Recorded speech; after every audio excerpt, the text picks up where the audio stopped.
hati-hati dengan gaya hidup menang kalah. Ini kan menang kalah itu kan saling menaklukkan, saling berkompetisi. Yang tidak mengalah tadi loh. Kalau hidup kita hanya ingin berkompetisi saja, ingin menang terus, unggul terus atas yang lain, ayo hati-hati.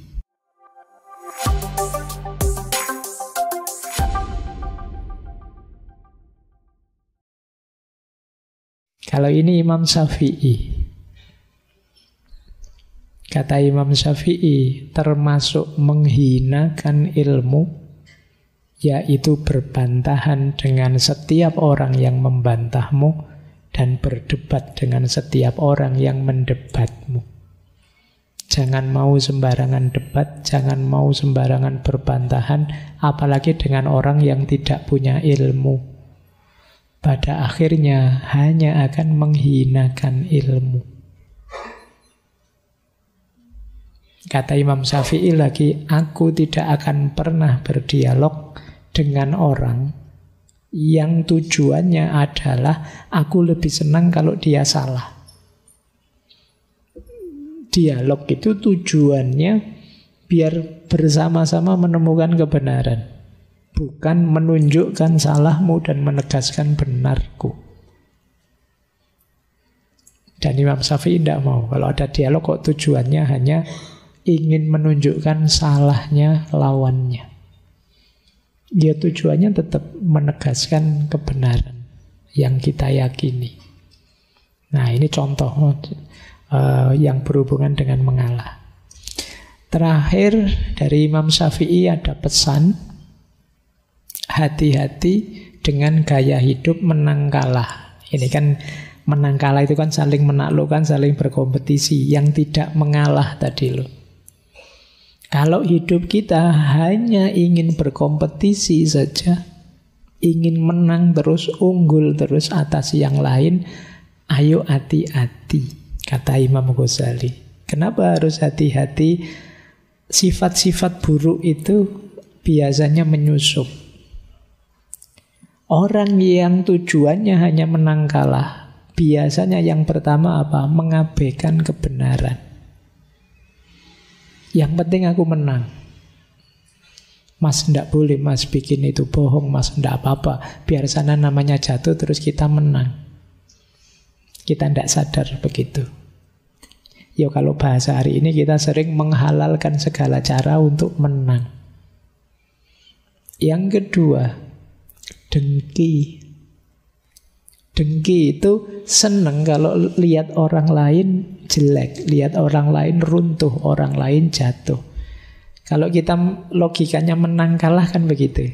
Begitu temenmu gagal, alhamdulillah dia gagal, berarti aku menang. Secara tidak sadar muncul kedengkian dalam diri kita.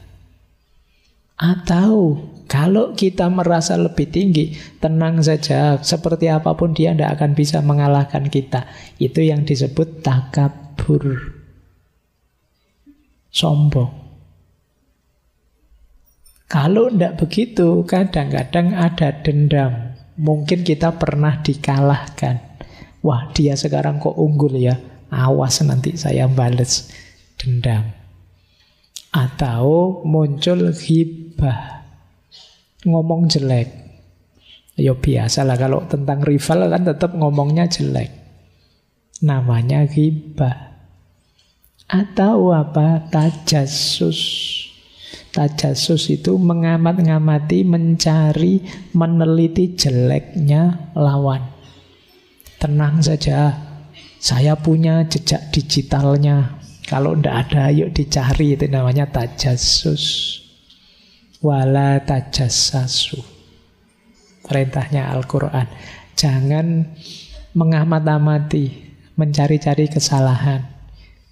Jangan jadi intelnya yang lain. Kecuali kalian memang intel. Ya, kalau bukan intel, ya jangan praktek jadi intel. Jangan tajassus. Kadang-kadang kita jatuh pada munafik. Demi bisa menang, kita menciptakan kepalsuan-kepalsuan diri.